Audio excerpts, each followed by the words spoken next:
You're watching Beyond Clean Live, where clean freaks get their fix.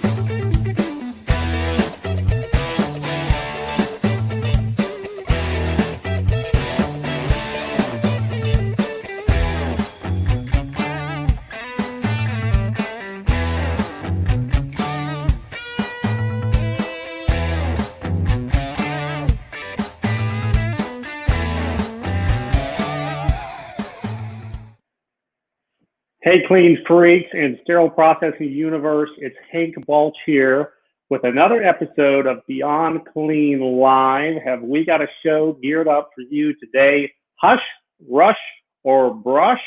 We're going to be talking about the challenges of manual cleaning in the sterile processing industry. Just like we do every week, if you're watching this feed and you know somebody who needs to hear or see something about manual cleaning, stop what you're doing. Don't watch a second longer. Share this feed or tag your friend on the social media platform that you're watching us from. They need to hear it. They need to see it. You need to share it. Please make that happen for us today. And we would love to know where you're tuning in from. If you would drop your state or country in the comment section on Facebook, LinkedIn, or YouTube Live, I'd love to see the scope of the manual cleaning conversation around the globe. And finally, before we bring on our special guest today, we're going to have some fun questions. I want to get some of your answers today for some of the questions and audience polls that we'll be putting out through this interview. We got a book for about an hour. Hang with us. We're going to make it worth all 60 minutes of your time. So without further ado, let me bring in our special guest today, Jamie Zarembinski. Jamie, would you introduce yourself and tell the folks a little bit about who you are, where you're from, and what your background is? Thank you, Hank. I'm excited to be here today. So my name is Jamie Zarembinski. I am the Key Surgical Sterile Processing Clinical Educator. I've been in this industry for about 8 years, which is crazy to think. Born and raised in Minnesota. You're joining me from my home in Minnesota. So just really happy to be here and excited to talk about manual cleaning. It's been a passion of mine since day one. And I'm excited to be the quote unquote expert for the manual cleaning with Beyond Clean. So it is such a critical topic. You know, we talk about the cliche. It's a true cliche, but if it's not clean, it can't be sterile, right? Well, it can't be clean unless it starts at the manual cleaning process. yes. So I really want to dig deep in there today and kick us off. I'm going to throw you a curveball, right? So before we start here and define manual cleaning, because I don't think it's worth talking about unless we define what it is we're talking about. But before we jump in there, I want the audience to get to know you a little bit more, right? So tell me, out of the three big streaming platforms out there, Netflix, Prime, Disney Plus, what is your favorite today, your favorite binge-worthy TV show out there that you just can't get enough of? This is, it's funny you asked me that because I just recently started watching Grey's Anatomy from season 1. Okay. I'm in season 4. It's a good quarantine, pandemic, staying at home thing to watch because there are so many different seasons. And it's fun to actually see a little bit of, you know, the glorified application of what we do in sterile processing, the operating room. Obviously, there's a lot of drama that comes with it too, but I've been watching that. Yeah. Well, it took you long enough. Grace is old. You've never seen the series before, huh? I know. It's one of those things. I was talking with my sister over Thanksgiving, and she's like, I just started watching Grey's Anatomy. And I was like, that's such a great place to start. Right. Come on, let's get into it. So that's great. Okay. Good answer. You know, I actually posed this question on my LinkedIn earlier this week or last week, and I shared a couple of my favorites. We are hooked on The Mandalorian. I'm a huge fan of Mandalorian. Yep. And then the Great British Baking Show. I think I actually mentioned that to you before you got on live. But yeah, that I cannot get enough. I just, like, once we finish one of the seasons, go back and watch an older season, continue it going. So it's been a lot of fun in quarantine, obviously, to pass the time. Yes. Yeah, The Mandalorian is definitely high on my list. I watch that every Friday. And then the Great Cooking Show, there's just something about, even when you're cleaning your house, having it on the background, nice and calming and soothing. I'm with you. Yeah. I mean, with Paul Hollywood, underproofed, overbaked, the whole. No soggy bottoms. Yeah, no soggy bottoms, right. Okay, so I got two more that are a little more pointed to sterile processing, right? Okay, before we get to the meat of the interviews, warm up a little bit here. But this is going to be a fun one. All right, so hang here with me. Let's say that you're walking down the street in, late at night in a big, dangerous city, right? And you're accosted by a robber, okay? So here's the scenario. Okay. What product that Key Surgical sells would you choose to fight the robber off with? I would say K-wires and Steinman pins. Oh, nice. Good choice. Good choice. Yeah, that's great. No, I was thinking you're going to go for like the biggest brush in the catalog. Like, don't you have some like massive brushes? We do have some. I guess that's a little bit morbid. I shouldn't have gone. Yeah, let's go with the big brush. Actually, I'll do that. Well, Steinman pins honestly are probably a little more effective.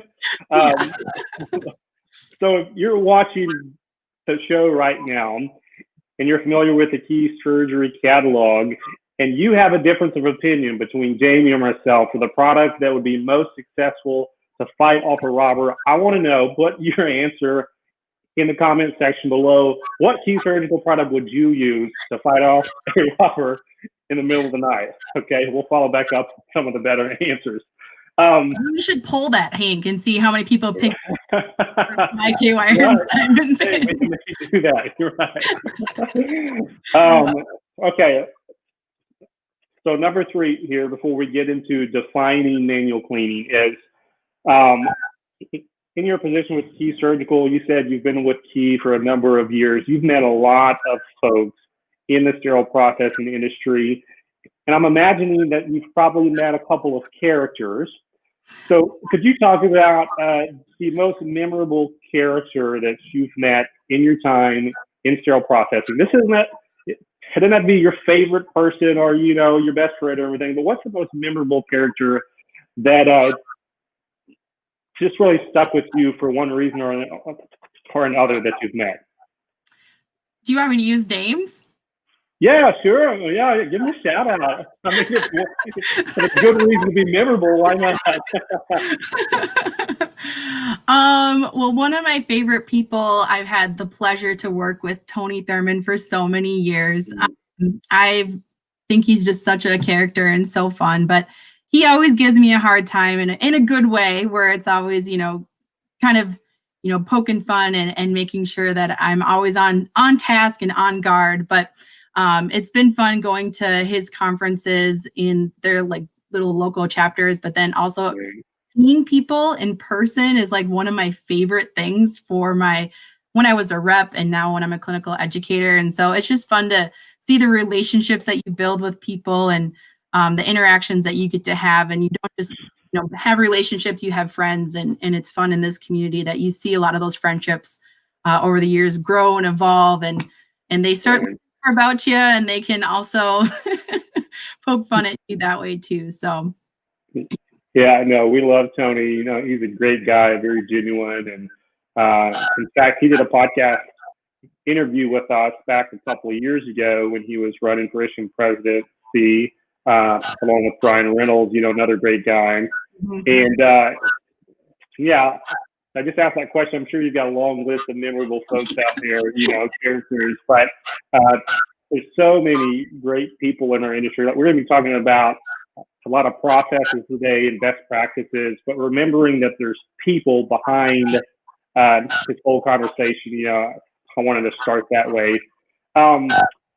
So manual cleaning, let's kind of, get to the purpose of this conversation now, finally. I could do this all day. Right. So if you were given a class on manual cleaning, which I know you've probably done a lot of webinars, a lot of training in your days on manual cleaning, how would you set the benchmark and the baseline for what this actually is when we reference manual cleaning? What the benchmark is? Yeah, what the definition is. Yeah, understanding. Yeah. Yeah, I do want to read the definition because you actually asked me to do some digital dictionary words for the Beyond Clean Gold Mind. And we actually came together and wrote a definition of what manual cleaning means to us and means to me. So we said for that is manual cleaning is the physical cleaning of instrumentation with their recommended brushes or tool per the manufacturer IFU and industry best practices to remove surgical soil from all surfaces of an instrument, including the lumens and internal channels, and properly prepare instrumentation for the next phases of the reprocessing cycle. So that's a very typical breakdown of it. Yeah, and there's a lot in there, right? So could you break some of that apart? You know, if we throw that out, I think there's an assumption that you may, it's what happens back in decontam, you know, that's what manual cleaning is. Yep. But that definition that you laid out, it assumes compliance, right? So if you're being compliant with the manufacturer's IFUs, for instance, that was one part that stuck out to me. So can you pull out a couple of those, I'd say maybe must-have sections of your definition that if you're not doing these things, you're not actually doing proper manual cleaning? There's two things I want to highlight. One, I'm talking about the surface of an instrument and the internal channels or lumen of the instrument. I think oftentimes when you're back in decontamination, you do a quick look, you know, maybe there needs to be a little brush, but really we need to be able to look on cleaning the inside of the instrument and on the surfaces of the instrument. So that is the whole instrument. So it's not just manual cleaning one part of it, it's taking a look at the whole thing. The second part is, you know, talking about best practices in manufacturer IFUs. If we're going to talk about a baseline for manual cleaning, let's reference the people that have created the instrument and have provided us with the step-by-step procedures of what we're supposed to be doing. And then B, best practices, really taking what's out there for, you know, AAMI, ANSI, ST79. ISHM has some good words and practices in there. Bren talks about it, which is for perioperative nurses. AST, which is the surgical technologist. They all have comments in supporting that practice in manual cleaning for instrumentation. Yeah, and I think, you know, going back to the beginning of your answer and just, I guess, the question itself, defining these words, the definition itself has some words in there that need to be defined or at least understood. Yep. And then your reference to all these external standards, there is an expectation and really a requirement, I guess, if you want to do this right. You need to know the definitions and you need to be familiar and comfortable with those external standards like the AAMI guidelines, like the AORN guidelines, and at least be aware that they exist and aware of what they have to say about the manual cleaning process in particular. And the nice thing when you actually start looking at them, they do support each other. It's not that they're making these outrageous claims that are a lot different and then you have to pull from all these different standards for at least a baseline of what we're supposed to be doing. They often support each other. I think the big word in manual cleaning that maybe I've missed even not even talking about is manual, is that you are physically back in decontamination and you are physically cleaning these instruments. And I think that the ability to do that seems very simple, but it actually is not. And we've seen a lot of instrumentation, even in the last 10 years, that has come more complicated. You know, can you submerge it? Can you not submerge it? You know, can you soak it in certain detergents or enzymatics? You know, you have eye instruments that are often need to be in something else. You need to use different tools for that. So there's a lot more than just physically putting a brush on an instrument and moving it back and forth or putting it through the lumen. There's a lot more involved with manual cleaning. Yeah. And it kind of, it assumes a connected piece, which is automated cleaning. And I think it's important to remind from the audience, especially folks that have always worked in a large hospital system, for instance, that there are places in the United States today that are supporting surgeries that the only process they have is the manual cleaning process. They do not have any kind of automated washing systems. Now, in a hospital setting, in the ASC setting, that's not a common practice. That is thankfully the exception to the rule, but that exists. But in the dental setting, there's a lot of folks out there that it's only manual cleaning prior to the sterilization stage. So what we're talking about here, again, for larger hospitals, you may be thinking, okay, yeah, manual cleaning, it's important, but it's not that important because then it's going to go to the automated cleaning stage. It's going to pick up anything that I missed. But conceptually, and this is what you were saying about how these guidelines line up, is it has to be up to that standard that you're meeting the manual cleaning guidelines in the conception of clean, so that no matter what else happens next, it will work. If that process is automated cleaning, or if you're cleaning on to move through the workflow like you may be doing in some of these other settings. So those requirements may change for the IFU, but the science behind cleaning does not, to your point. Correct. Absolutely. And I think there's layers to, best practices and manufacturer IFUs and consistency, because you're not going to look at the IFU every instrument set that comes down. You're going to train on that, and you're going to have that information. If there are little nuances or pieces, the manufacturer, the vendor rep comes in and tells you, this part needs to be taken apart, so on and so forth. So I think another really big component is having a policy that's specific to that facility. It helps alleviate any questions. It helps maintain a consistency of numerous techs that go back into decontam throughout the week or the months or even the year, that they are all maintaining the same consistency of clean and making sure that they're doing it the same way. Right. So this is potentially an audience poll. I don't know if we're going to get any answer on this, but I'm going to ask it anyways, because I'm kind of curious. Like when folks do political polling, not that I want to talk about politics at all. Let's not unpack that. Yeah. When you do political polling, one of the most effective questions that you can ask is not who are you going to vote for, it's who do you think your neighbors are voting for?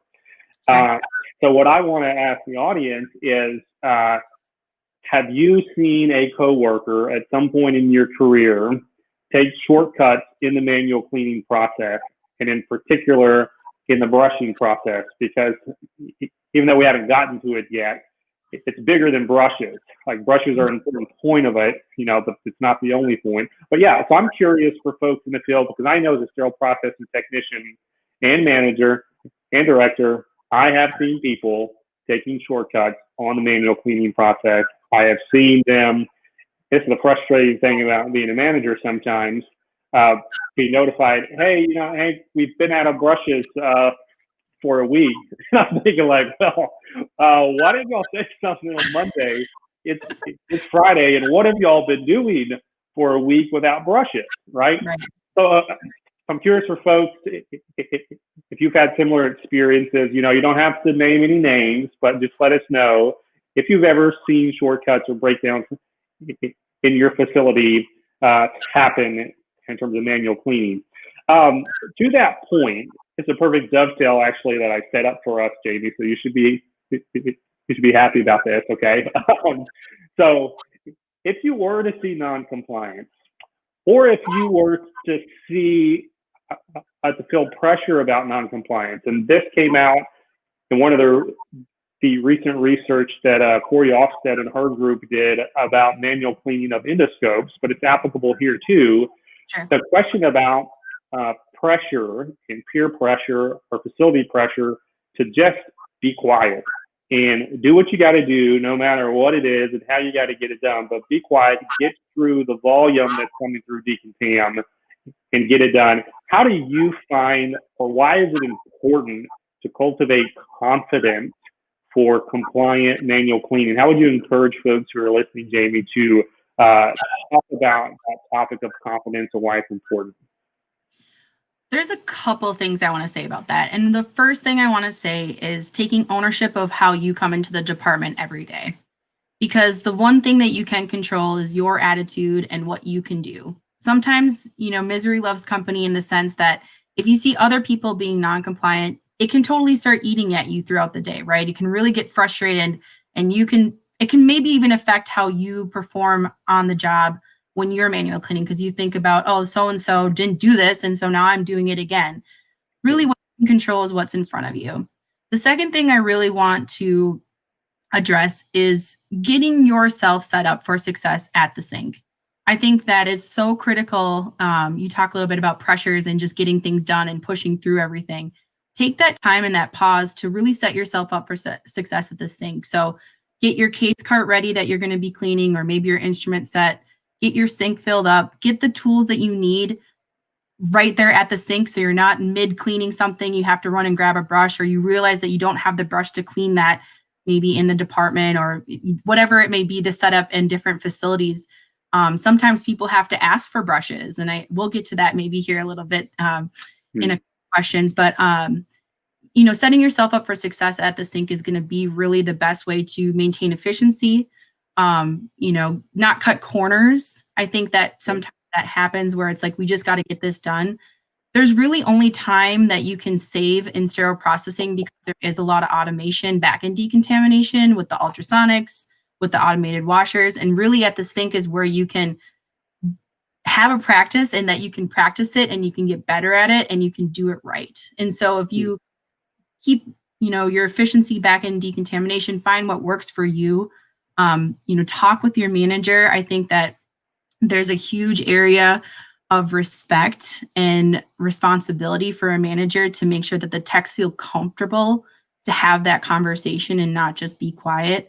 They're doing the hard work. We're doing the hard work in sterile processing every day. And if it's the matter of not feeling comfortable saying something, I think that there's a bigger issue there. Yeah, no, that's a great point about it coming down ultimately to leadership.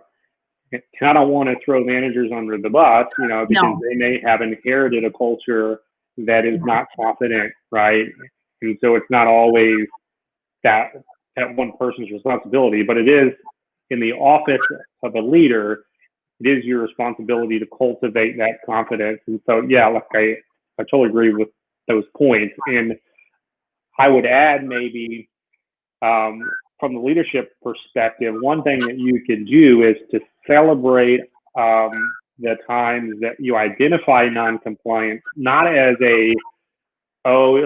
like we got you, like now you're in trouble, whatever, but we found a time and a moment that we're not compliant.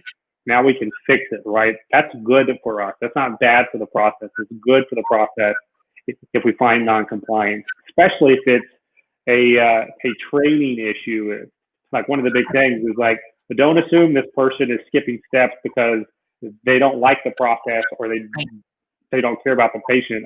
Assume positive motives, and then come alongside and say, hey, did you know that you should be brushing this? Or did you know that we have that size brush in this other cabinet over here? And this goes back to what you said, getting your sink set up for success, I think maybe was the phrase.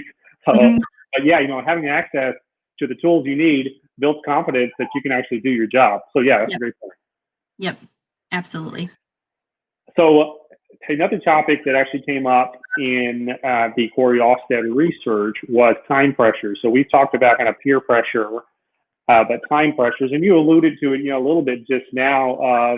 There's a lot of automated processes going through there. If that washer time is set, 28 minutes, 32 minutes, that's what it is. There's no cutting corners there. Yep. But for the manual cleaning process, hey, it should take 10 minutes, but I can get it done in 2 minutes if you turn your back and just let me get this thing through, right?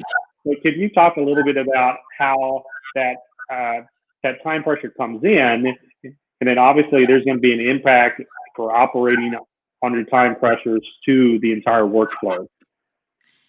I think everyone deals with time pressures, right? We've got to realize that there's a bigger picture going on. And I think sometimes it's easy for us to pit ourselves against OR or sterile processing because they're also having time pressures going on too. So we do get that pressure coming down on us from sterile processing saying, we got to get this turned over. We got to get it done fast for the OR. But we have to remember too, on the reverse side, that the OR is getting time pressures to maintain a surgical schedule and maintain a workflow and process as well too. It's easy to pin it against each other. And I think that happens a lot at times when we talk about time pressures and sterile processing and the workflow of getting stuff back up to the OR. So I want to just address that and just say, we're all in this together. I know we've heard that a lot this year in 2020, but I do really, one of my goals as a clinical educator and working with, the other clinical educators in Key Surgical is really helping bridge that gap between the OR and sterile processing, because one of these kind of questions come up because we see it happen too often. So I do want to say that, that we have to see the bigger picture, and the bigger picture is that we're all in it for patient care. But I did mention that setting yourself up for success at the sink. I think mentoring is such a huge tool that sterile processing needs to use, especially when training back in decontamination. Realizing that if it's a really busy day, maybe not put a new technician on a sink by themselves, because it will probably slow down the process as well too. So let me stop you there. That's an important note. That's an important note that I want to really bring up to the audience, is addressing how we train in the process in which we train. Like, should a new technician even be back at decontam in the first couple of weeks of work? That is a cultural conversation, so I'm not going to plant a stake in the ground and say one thing or another, but I am going to say there are good arguments for not putting a brand new person back there, even with a preceptor, not only because of the time issues that you're talking about, but because if we get a process wrong there, it has a domino effect throughout the entire rest of the workflow that then we have to catch, hopefully. And if we don't catch, it could make it through the whole process because one mistake was made in decontam. And so, that's not necessarily the best place to put brand new folks who are not even familiar with instrumentation, don't know how these things even open or close, and then we're asking them to compliantly clean them. Yep, exactly. So there's a lot of things that can create a domino effect back in sterile processing. These are just obviously little things and things that I've seen that have maybe helped, just having like a mentor or someone that's, when you're back in decontamination, that you can almost have like a decontamination specialist, someone that can critically think and help you process things too, and do it in a maybe quote unquote short amount of time. Right. Time pressures, I think, is, like I said, getting efficient in your practice at the sink. I think having the tools accessible and ready for something that may come up, like if they have, a quick turnaround or something, if you don't have the tools and the products that they need back in decontamination, then that slows everything down right there. So access to having the right brushes, access to having the right tools to clean, having that knowledge, I think, is going to be huge with time pressures. I know some people don't have that luxury of having someone that's a veteran back in decontamination. Maybe some places have a lot of new people coming in. But it's really, I don't know if I have the best answer, but I think that's the closest I can get to a perfect, quote unquote, perfect answer. No, I mean, that's great and that's helpful. And I think what I would add is you mentioned the manufacturer's IFUs a couple of times when we were talking about definitions and talking about guidelines, and that does come in to the time pressure, and that's in calculating or comparing these two processes between the automated one that's fixed, 28, 32, 34 minutes, 44 minutes. If you've got a slower machine, an hour and a half, if you've got a real slow washer. But there are certain built-in time windows in these IFUs that say you have to soak for X amount of time. You have to brush. You have to actuate. You have to rinse a certain amount of time. So an easy thing to do for some of these more complex IFUs is add up the time all the time that it says in that IFU, and then it should go no faster than the total amount of time for all of these steps in the IFU. And if it does, then something has been missed. Yep. Yeah, time is an interesting thing, right? Like you're not going to, and I know like a practical standpoint of a sterile processing tech, they're not going to sit and look at every single IFU, and they're not going to make sure that, it's 2 minutes soaking. I know there's a lot of places that have timers where they start the soak timer and they time it in the sink. Putting a brush into every single lumen. If you have a instrument set that has, 8, 10, 20 suctions in it, that's going to be a lot of brushing, but you got to put it in a single one. So I guess time pressures it's something that we all probably have to live with. And it's something that's definitely going to be a feeling that we'll have in sterile processing forever. But I think practicing is a good thing, having in-services, having open communication, talking about those frustrations and saying, we really can't get this done. Is there any way that we can have a conversation with the realization, maybe even with the OR saying we need to figure out a better schedule, or maybe we need to bring some more instruments in for another set so that we're not constantly turning something over to. It's quite kind of quality assurance, and that auditing system too, I think is going to be critical. And it's funny to think that manual cleaning can have such a big impact on something that large, but it really can. Yeah, and for that IFU piece, I know there's been a lot of work and attention around IFUs and improving IFUs from the manufacturer standpoint, understanding IFUs, and in particular the manual cleaning and brush requirements in IFUs. But you bring up an interesting point, and I think as technology increases, especially in some of these instrument tracking systems, it may help to fill that gap that you mentioned of how can a sterile processing technician memorize all the IFUs for every instrument, so that every time they see a random instrument, like one of the, 10,000 instruments in their inventory, they know, oh, this one you brush for 10 seconds, and this other one you actually have to brush for 70 seconds. And, like you mentioned, the folks who have timers at the sinks, which are great. But if you have 100 instruments in your tray, you have different times associated for the IFUs for brushing, and you got one timer. Or if you don't have a timer, I've got folks in the consulting side of our business that we ask them, how do you know it's been 30 seconds that you're back there brushing? And they're like, oh, I can just tell, like I know in my head, right? Yeah. So there Which are some people probably could, Hank. That's probably true with some of the veteran ones out there. Yeah, hey, more power to you, Superman. But for the normal folks out there's got to be some kind of technological solutions or workflow process to help us bridge that. Because you're right, that is a huge challenge, and it's an unreasonable expectation for humans to think that you can memorize that and do it compliant every time. I think that's where manual cleaning policies per facility really do have a lot of power. And I think that if you have something that, for example, you mentioned something that says 70 seconds.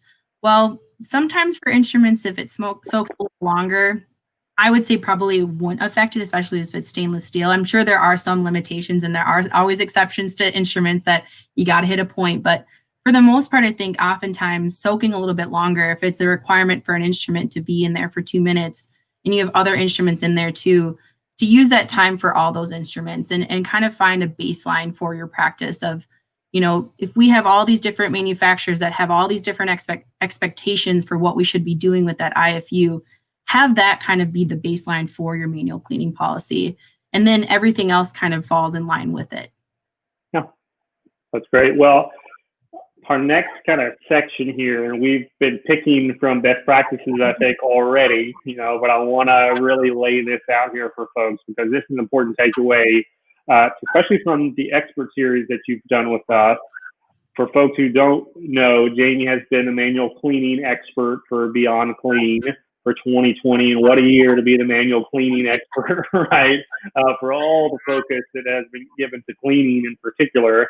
But in the context brushing, like we talk best practices high level all the time, but something as important as a brush, and I have called in previous articles I've published the brush as the weapon of mass destruction in sterile processing, such a critical tool for what we do. If you were to lay out some of the best practices for brushing in particular, where would you start? I would start with the bristle type that you want to have. Always being compliant with manufacturer IFUs and your facility policy when it comes to bristle type. Secondly, maintaining the length of the brush that you need, the diameter of the brush that you need, and making sure that you have all of that accessible. I don't know if I'll ever stop saying that. When it comes to best practices, I think, the standards call out some of those best practices too, which is really, really nice guide, because then it's like, well, what did Jamie say that one time? I can't remember.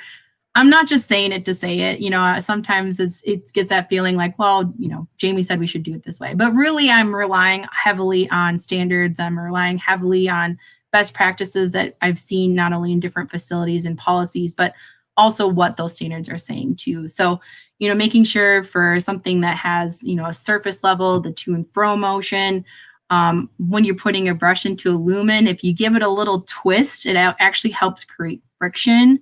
Friction is your friend. I say that all the time. It helps lift and pull that surgical soil that may be stuck on the surface or maybe in a crevice or crease that's kind of hard to get to. If you just put a brush in a lumen and pull it out, you're really not creating a whole lot of friction. You are creating some, but if you give it a little twist and a little extra love and attention for that lumen, you're going to have a little bit better cleaning results. But, identifying if it's something that's really heavily soiled, again, it relies on, do you have a pre-treatment policy, with the OR that helps break down a lot of that surgical soil, which will help with brushing as well, soaking it in the enzymatic and having a good solution that can help with that brush use as well. Always doing it in the sink, away from your face, away from your body. Don't pick it up and, try to put the brush into the lumen. I know they are very small sometimes, but there is a brush for just about anything that's out there. And if you're ever having a hard time figuring out what brush to do, talk to your manufacturer of the actual instrument. And even, if you have a supplier that supplies you with brushes, how to, troubleshoot, how do I clean this? So I think that, there's a lot of layers to best practices, and it's going to be different for each instrument. But I think that's like the basics, like the 101 for brush best practices. We knew where you were going with it. Did I miss anything? I mean, Hank, you're back in SPD. You were back there. Do you think I missed something? Well, you gave a good overview, and I want to dig into some of those topics. Because you talked about the best practices, but maybe if we can take a different angle on it, talk about what happens if you have the wrong brush, right? So what are some of the impacts of that? The wrong brush. Well, I've seen a lot of wrong brushes being used on instruments before, and it gives a little cringe because you're like, oh gosh. The problem with lumen brushes, if you use something that's too big, is that we can't often see inside of those lumens. And so back in decontamination, I should say. So if you use something that's too big and you really do lodge that brush in there and you have a hard time pulling it out, you could be pulling something with it, maybe a piece of the instrument, maybe there's a rubber ring that you didn't know that was on the inside that you're pulling out, and that could affect maybe how the performance of the instrument further back in the OR. I've heard of brushes being lodged inside of instruments because they didn't have a long enough brush. I've seen that actually. So yeah, that happens. That's a real thing. That's a real thing. It might be the right size, but you do not want to get a brush lodged inside of an instrument. Kinks and bends and handles is something that it naturally happens. Wire handle brushes, excuse me. As the smaller they go, they get a little bit, flimsier, a little bit, less stiff, like they kind of the bigger ones are. And so if you see a lot of bends and kinks in the handles, especially some that are, that could affect the inside of that channel, maybe scraping it or rubbing against it, throw those out. It's one of those things where for some reason I've heard this throughout the years of people really holding on to brushes. And I want to just say it's okay to throw them out. It's okay to get a new brush. There's like I don't know what it is, because it's the budget of the sterile processing department to have brushes in-house for you. And if you're not having the right quantity there to do your job, that's a conversation you want to have with the manager. But I think people hold on to brushes for the fear of that they don't have another brush available to them. And then they often are using a brush that probably shouldn't be used on an instrument because they don't have another brush available to them. Or they're like, no, we're going to save the hospital money. We're going to save our department money. We're going to hang on to this brush all day and use it, even though it's full of surgical soil or unidentifiable things that were coming out of the lumen or on the surface of the instrument. The OR, they have tissue on there. There could be blood. There could be bone. There could be bone cement. There could be a lot of different things in there. So if you don't actually inspect it and look at it and use that on another instrument, you could be introducing something that wasn't even on a different, patient or a different instrument, and it could get lodged inside of that instrument. I mean, when you look at Corey Osted's studies and you talk about endoscope cleaning, it's like 99% of the endoscopes are still dirty, and those are single-use brushes. So think about that when you're having a policy in your department and you're reusing brushes throughout the day. Don't think about it as instrument sets. Think about it as patients that you're using that brush on. So I want to talk about brush disinfection because that's a hot topic. But before I get to that, we got an interesting question from the Facebook feed, and they're asking best practices, standards, IFUs, or policies. Which one should you follow? Do you want to give a swing at that, Jamie? That's really funny that someone asked that, because we actually talk about that in some of our CE presentations. And the best answer I can give you is all of them. Okay. Now let me break Let me break it down. This is how I think about it. So you have your IFU. Your IFU is directly from the manufacturer. They're telling, when they submit it to the FDA, they're saying, these are the exact rules and requirements that we need to make sure that this is used appropriately in the OR, it's reprocessed appropriately, and that the next time it's used on the patient, they're going to be good to go, right? So that's going to be your baseline. What I say from there is that a policy at a facility, borrow from those standards and those best practices and those IFUs. It's not just going to be plopping a bunch of words on a piece of paper. You're going to have to do a little research and dig in and kind of see what works for the policy that you want to have in place. So for example, if you want to have a disposable policy, do you want to dispose at the end of the shift, at the end of the day? What does that mean for disinfecting in between patients? What does that mean for different instrument IFUs? What does that mean for maintaining efficiency in the department? So you're borrowing from a lot of these different people. And I really think that once you create a established policy at the facility, that is going to be your answer to a lot of these, which one should I follow? Well, let's start with the facility policy, because they're borrowing from all these different things. Mm-hmm. Yeah. And I will add, I guess, from the IFU standpoint, no one knows that instrument better than the manufacturer of the instrument. Now, that being said, not all manufacturers are thinking about how this instrument can be brushed, right? So there's a lot of IFUs out there that should have given specific information about brush sizes, for instance, but they don't. So we got to walk a balance. I like how you walk the balance there, between what is preeminent or priority, if you will. And to your point, that's why it's important to not try to find the one that has the most, power, because it may be incomplete.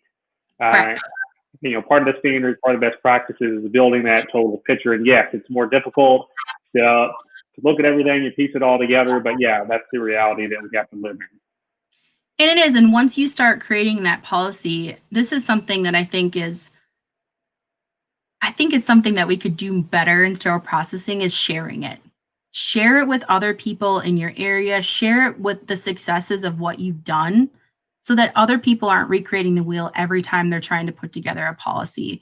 I think that keeping those kind of cards close to chest, yes, it means you have a very successful and a very good culture at your facility, but I think that recreating the wheel over and over again kind of slows us down and the way that we want to progress and move forward. So anytime anyone ever asks me, like, what's a good place to start for a policy, it's here's a rough draft, start here. When you think about it, it has all the different standards involved in talking about the IFUs and talking about what we already are doing in our department and marrying all that together to create that policy. And yeah, you kind of alluded to this, but Key Surgical has a template policy for brushes, right? Yeah. We can help, if you reach out to your rep or if you reach out to clinical education, we can't write a policy for you. That's going to have to be something that you do at your own facility. But if you need a launching point or a starting point, we've got all those resources collected. We've got a lot of people that have reached out to us that asked us like, hey, this seems about right. Are we missing anything like that? But unfortunately, we can't write those policies, like we specifically write that, but we can give you a good guideline and a good, here's a good place to start. And it has all of those different things involved in it. And, if you did write the policy, you wouldn't be there when Joint Commission or the DNV is there asking about the policy. So it's best that the users write the policy so they can explain it. So, yeah, good point. The topic of brush disinfection, again, we've alluded to it a couple of times, talked about it, and obviously there is a good reason to not try to reuse a brush until it completely keels over, like driving your car into the ground, is one of those options. But that means that your car is kind of dangerous to drive those last 100,000 miles. So can you talk through what the industry expectation is out there for disinfecting brushes? And to the policy standpoint, I'm assuming that you're going to want to have that specific process in your policy as well. So there's a couple different options. And when I was asked actually by Isham to do a presentation virtually this year, and it was talked about manual cleaning and how to write a policy. And when I was thinking about it, when I was, in the sterile processing department, and when I've, been to a lot of different facilities and seen a lot of different policies and a lot of practices when it comes to, using brushes throughout the day or throughout the shifts or even per case cart, I kind of came up with you get 4 options. Okay. I'm going to lay it out here. You get 4. Give it to us. And these 4 options are based on, AAMI SU79 suggestions when they talk about, if you're reusing the brush throughout the day, inspecting it in between uses, hang drying it. If you are wanting to make sure that you're addressing all those different things too, they talk about it. But ideally, I'm just going to say this. Maybe it's a little controversial, but ideally, I like controversy. Let's do it. I'm going to say that single use is the best practice, and it's just flat out is. And I know that, there's budgets involved, there's products. What do you mean when you say single use? Because this is Yep. It's an important point here to define the term. So when you say single use, what are you advocating for?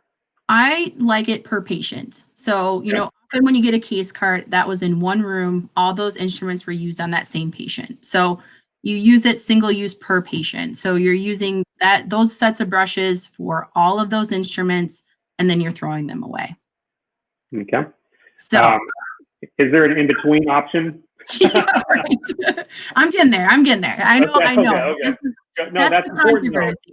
Yeah. So are there people in the industry today that you know of that are doing single-use brushes per patient, to your point? I think that there's been facilities that have maybe been a lot more eyes and attention on them that have been kind of forced to use that as you need to do this right now, to see if that's where maybe the area of surgical site infections or HA, things like that. So I've seen it, yes. Here's an important, so I set you up for this, okay? This was kind of the softball, take a swing, and you almost got it, but I'm going to swing for you.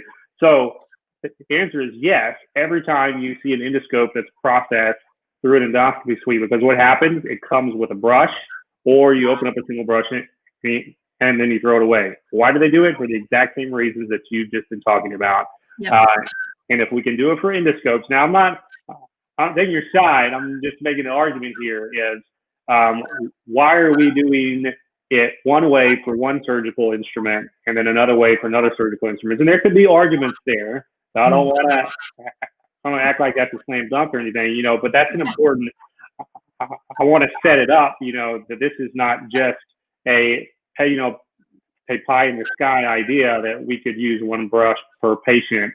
It's already happening. So the question is, do we like that process in this other area? And does it make sense to scale that out for the rest of our reprocessing duties?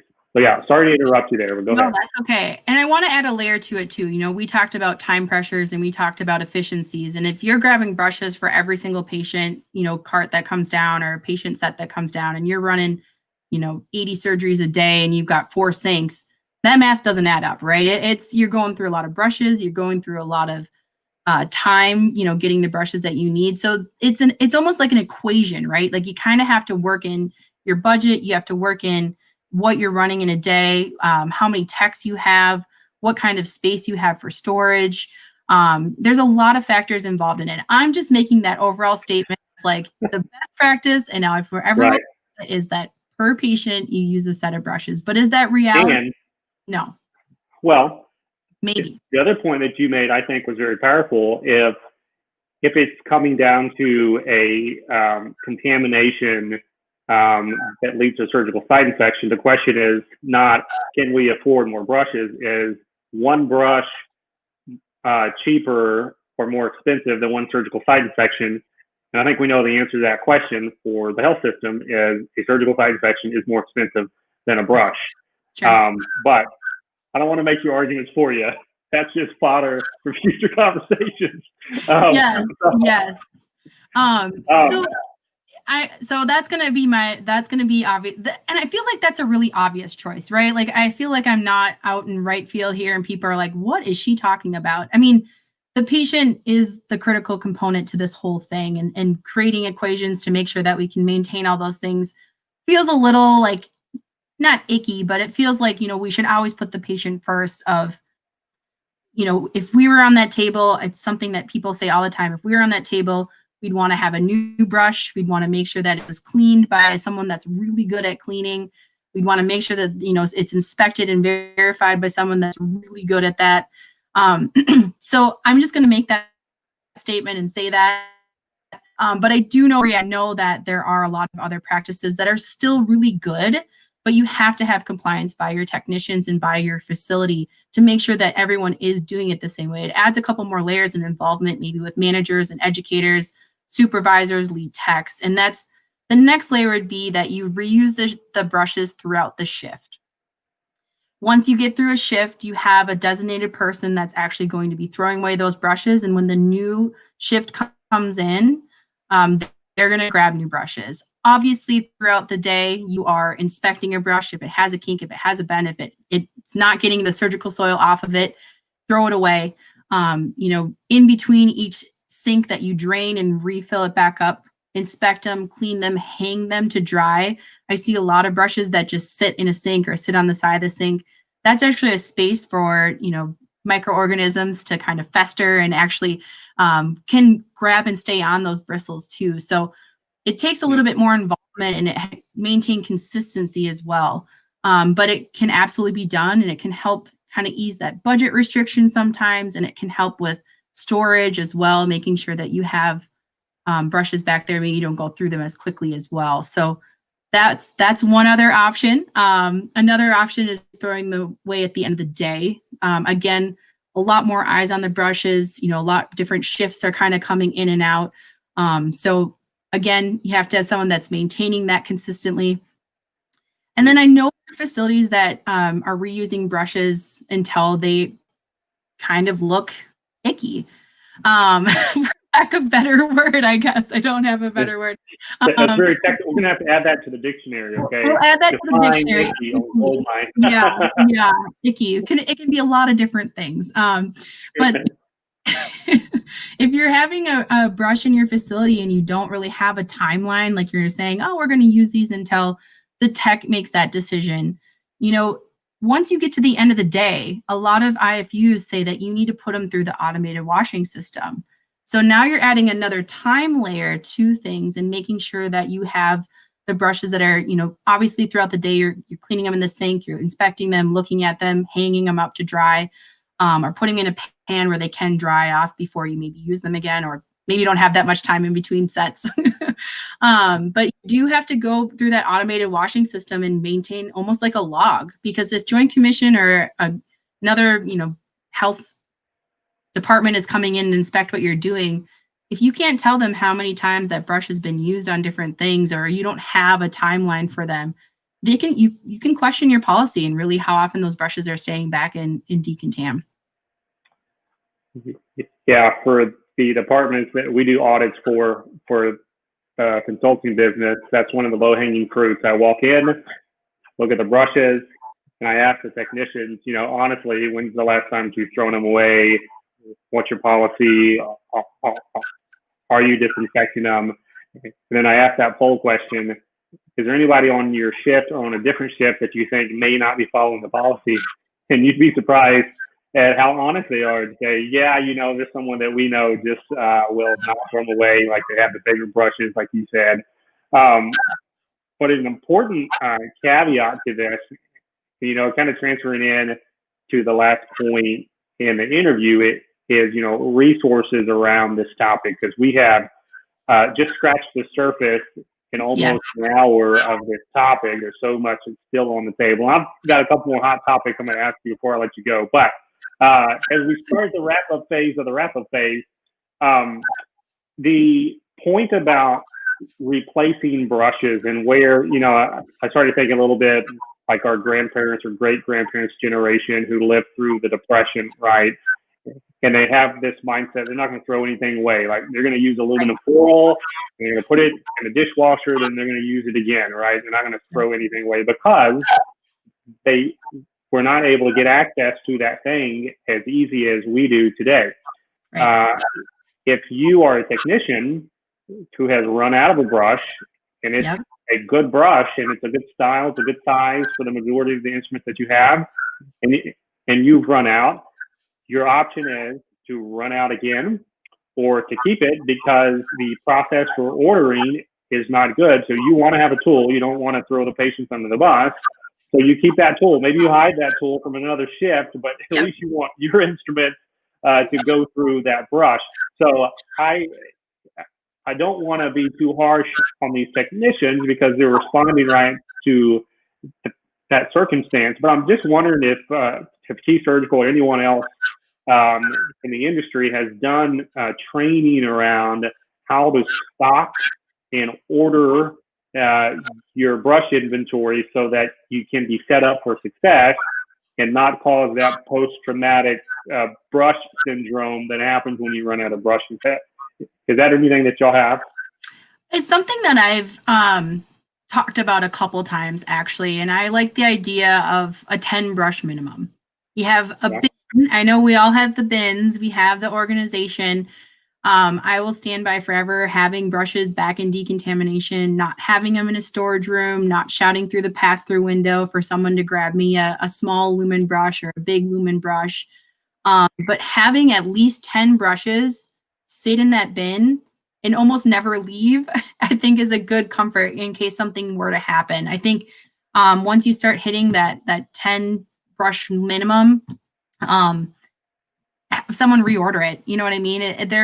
They're really not that expensive when you start thinking about the grand scheme of the brushes that you go through. There's probably going to be 4 or 5 sizes that you really go through a lot of. And then they're going to have some other ones in your storage area that are going to be for those, off-ball instruments that come in every once in a while, maybe a lone instrument, or, you do arthroscopy every now and again, or, that kind of thing where it's something that's maybe unique. You still have them there, but if you've got, I usually say like 10 to 12 brush variety back in your department, that doesn't seem like a whole lot to have to maintain, and I think that sometimes it gets missed on, when we're going through inventory, or maybe materials management orders it or purchasing orders it. So building that relationship with that person that orders that, and that they are checking it at least weekly, have it on your list to go in there and take a look at it, because I think they don't think they're a big priority, but they are a huge priority. And so if you have that in your policy, is we're going to have at least 10 in there, or, some of them come in larger quantities, like 50 packs. You have 150 pack always in there. And then you have another reorder coming once you hit that 150 pack. That really does help with maintaining a comfort stock, I like to call it. You have a little just in case, maybe something's on back order, or you can't get it in because of holidays or something like that too. We never want to be in that crunch situation where you're making a tech hang on to a brush all day, because that's literally it. So and the checklist, put it on something to go back there and just take a look at it. But having a space for it is going to be really helpful for maintaining that efficiency of quantities in stock. Okay. Yeah, that's great. And I'll continue to think about, there might be some opportunity out there to take a materials management supply chain approach to how do we build a good, thorough brush ordering process for folks. Because I know, that is a pain. It is a headache. There's a lot of opportunities to drop the ball, and then to put our technicians in a situation where they don't have the tools they need to do the job. Before I let you go here, now, again, I'm going to talk about additional resources, but I got two more controversial, maybe questions, put you on the hot seat. So metal brushes, without a Texas accent, okay? Metal brushes. Where do you stand on that? It's a debate in the industry. There are some folks that are diehard either side. If you're watching this feed and you have a perspective on metal brushes, put your side in the comment section below. I'd love to know if you're nylon only, if you're metal only, or if you fall right in between those cool, like double-sided brushes. But Jamie, from your perspective, where do you stand on that topic? Well, I stand on you can take the 5th Amendment and not incriminate yourself if you want to. That's fine. I do have a couple of things I want to say. One, I think stainless steel brushes and brass brushes get a hard rap because they have been used incorrectly. And I think that people often go right to stainless steel or brass because they've experienced in the past that it actually, quote unquote, cleans better. But really, there's a lot of precursors to just going right to stainless steel. Again, we're talking about pre-treating instruments, making sure that they're well within the time frame of coming down to sterile processing from the OR, that you are addressing them as well. I think sometimes we don't soak things long enough. I know we're managing time, but if you put things in place beforehand, it can really help with efficiency of cleaning. I mean, I've seen facilities that pre-treat, they put the, instruments in the enzymatic, and you literally watch stuff fly right off those instruments. There are culprits, orthopedics, things that have, bone chips or something really hard on there. But even at that point, I don't know if stainless steel was going to be able to clean that stuff off either. So I think that it's really important to check the IFU, because I know there are a lot more manufacturers that are coming out there and blanket statements saying do not use stainless steel on our instruments. I know that some of the robotic instruments, they're making that claim and that statement saying you cannot use it. But those can be really full of eschar, and they can be really full of tissue and build up because they just of what they are and how they use them. So, finding a brush like a rigid nylon or something that has a little bit more grit to it than a stainless steel, that might be a good solution to something like that. So, I think stainless steel still has its place. I think a lot of people really like to use it. Addressing it in your policies and making sure that people are using it appropriately is really important. I think people lose the privilege of stainless steel and brass because something bad happens, like a bristle gets left on an instrument, or I've heard of, horror stories of it was left on an instrument, used on a patient. The patient came back to the hospital because they weren't feeling well, and they actually found metal bristles inside of their actual, like the surgical site. So Mm. it can really happen. And they actually, those bristles move really easily. And so once they start bending or splaying, they can easily fall off. And that can be where that issue kind of comes from. So fine line, I'm going to dance. I'm saying there are Okay. for it, but you got to be able to have good practice and that you are throwing them away if they do start looking splayed or like they're going to fall off. Yeah. Okay. Well, that good answer. And I'll be checking the comments feed here later to see what other perspectives we get. You know, honestly, I don't know if it was the generation that I started sterile processing or not, but I am a huge fan of the stainless steel brush. I understand the IFU point there, especially if you're talking about something like robotics, but there are just some things that I feel like you just can't get off unless you have a brush. And if you're talking time pressures and everything else, you know, it could take 3 times as long if you can even get it off with a nylon brush. Right. Or you're forcing people to hide their stainless steel brushes and decontaminate from the manager, right? Right. So, like, that's not that. right. So, good answer on all that. The last kind of controversial hot topic one is brushes on the clean side. What do they have a place for inspection? Is anytime a brush on the clean, is anytime a brush is used cleaning, can a brush be used and not be cleaning? Where do you sit on that? That's a great question. And it's something that I think I got asked the most when I was a rep, when I'd go into a facility or I'd go into a department, like, what are we supposed to do? And here's my answer. It is critical that we know that the folks in decontamination are doing their job, right? They're doing a great job. There's a lot going on. There is time crunches, especially if you have 10 lumen instruments in your set. You think you did it all, but you cannot just assume. Assuming is not your friend in sterile processing. So I think that there's definitely a space for it on the clean side, using it purely as an inspection tool. So running a brush through the lumen to see if anything comes off, I think is absolutely something that should be done in the department. I know there are some folks that get the luxury of having borescopes back there too, where they can, actually look inside of a lumen and see anything. I know there's, different kind of testing that you can do for clean. And I know that is some places have that policy, but oftentimes that's a short capture of time and maybe not necessarily seeing if something is clean on the inside. So if you don't put a brush through that lumen, you're just assuming that everything went correctly. So I think that the more times we can check an instrument and the more eyes that we can have on an instrument, I think it's going to be the better for that patient. And what if you do miss something back in decontamination? Really, the last check is in pack and prep. So I think there's a space for it. I think it's really critical if you have that you need to address it in your policy and that people are appropriately doing it. I'm not a huge fan of having metal toothbrush style brushes to take off quote unquote rust. When rust dries and when blood dries, they look very similar. And I think that that's actually,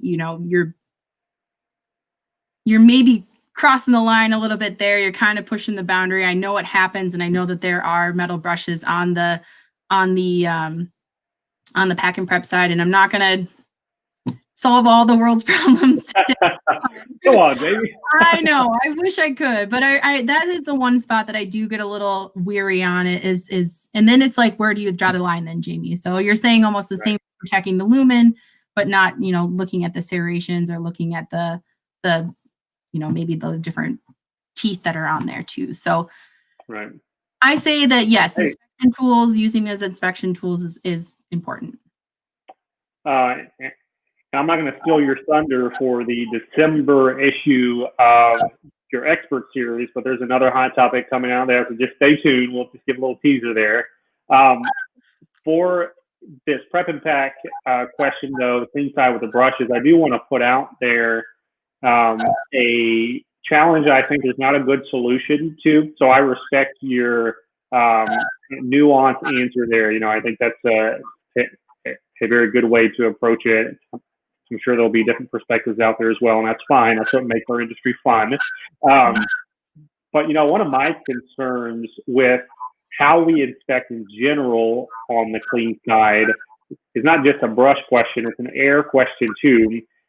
And maybe the germaphobe in me, anytime I was standing beside someone at another press and pack table with compressed air, that's the other way to inspect lumens, if you will, is to blow them out. Well, yeah. If you're brushing or if you're blowing, aerosolization is a reality just as much in decontam as it is the clean side. Yep. So if your lumen happens to be contaminated and you happen to run a brush or air through it on the clean side, well, here we go. Yep. And we're in the clean side, right? So we got a problem. Now, I'm not saying there's an easy solution to it. And that's kind of why I want to challenge folks watching this live feed. If you're creative and scientific and entrepreneurial, if there's an opportunity there, I think, to keep folks safer on the clean side and provide us, a mechanism to test and inspect in the way that we should for these instruments, to your point, to check that the process actually worked. I don't know what those solutions are today, so I appreciate you kind of giving some insight, at least from the brush perspective there. Well, and you talk again about time pressures too, right? So you have to make sure that when you are inspecting all these different lumen brushes and you're putting your eyes on it, looking at it, testing for sharpness, so on and so forth. If you have something that's there, you have to make sure that it maintains consistency and efficiency too, because if you're going to slow the whole process down, but you are doing it right too, that's something that needs to be considered as well. So last question, and then I will finally let you go. Is for resources, we've covered a lot, we've alluded to a lot, but what other things out there would you encourage folks to go check out if they want to learn more about manual cleaning and brushes? Well, let's sum them up first. So you got the ST79 from Amy, which is kind of the step-by-step of what we do for sterilization prep and success in our departments. ARN, perioperative nurses, they have a lot of good statements in there. AST, surgical technologists, they have a lot of statements in there. So resources for best practices and guidelines, I think, is huge. And then another thing that you can do is Key Surgical has a lot of great resources. Manufacturers have a lot of great resources. Do not forget about those folks. Have them help you. My expert series, I wrote a lot of things. We touched on a lot of topics that, sometimes we have to talk about them and air our dirty laundry. And right. I think I brought a lot of solutions to the expert series. Gosh, email me if you have questions. Maybe. Yeah, what is your email? I don't know. Can you share your email so folks can track you down? It is, and my name is down below there because that last name is 11 letters and can get a little tricky, but it's not scary, I promise. It's Jamie.Zarembinski@keysurgical.com. Or you can find me on LinkedIn too. Direct message me on LinkedIn. That would be a great way to do it as well. Awesome. Well, I want to thank you, Jamie, for sharing your time. I know we went over a little bit, but I warned you before we came on that the time flies in these conversations, yes. And this is another one of those. And I appreciate your passion for the industry and your passion for this topic in particular, such an important topic. I think we've got some more to talk about, so maybe we could do this again sometime. What do you think about? Absolutely. 2.0. 2.0. Okay. So I'm going to play an outro here. If you'll hang out in the studio, we can chat a little bit afterwards. And I want to thank everybody again for tuning in to this important conversation. If you like what you heard, please share this feed to your news feed, tag your friends, your family members, if you want them to understand a little bit more about what it is you do and why it's so important. And as always, as we tell you in every podcast and every episode of Gold Mine, everything we do, keep fighting dirty. All right, we'll see you again soon, guys. Thank you.